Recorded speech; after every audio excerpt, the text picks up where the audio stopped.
आज बघूया नेकलेस कसा तयार करायचा। याच्यासाठी मी थ्रेड घेतला आहे, गोल्डन कलरचे 3mm साईजचे बीड्स घेतले, डोरी घेतली आहे, जम्परिंग घेतले आहेत लहान मोठ्या मीडियम, आणि हे ब्ल्यू कलरचे ग्लासचे बीड्स आहेत जे ड्रॉप शेप आहेत। आता आपण जम्परिंगला दोरा एका बाजूने टाय करून घेऊया, त्याला गाठ बांधून घेऊया।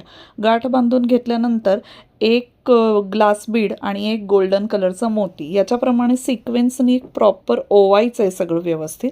आणि हे ओवून झाल्यानंतर मग पुढची प्रोसिजर करायची।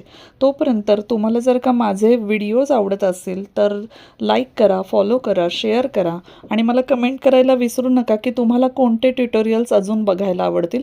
मी नक्की ते ट्युटोरियल्स बनवायचा प्रयत्न करेन। आता तुम्ही बघू शकता की हे संपूर्ण तयार झालंय। आता दुसऱ्या बाजूने जम्परिंग कशी लावायची ते मी तुम्हाला दाखवते। जम्परिंग दोऱ्यात ओवून घेतली आहे आणि दोरा त्याच सुईमधून पुढे काढून त्याची गाठ बांधून घेतली आहे। आता ही आपण थ्रेड कट करून घेऊया उरलेली एक्स्ट्राची। आता ह्याला जम्परिंग आणि डोरीनी अटॅच करून घेऊया। तर आता ही जम्परिंग मोठी साईजची ओपन केली आहे, ती या छोट्या जम्परिंगमध्ये घालून त्याला प्लायरच्या मदतीने बंद केलं आहे। असंच दुसऱ्या साईडला करून घेऊया।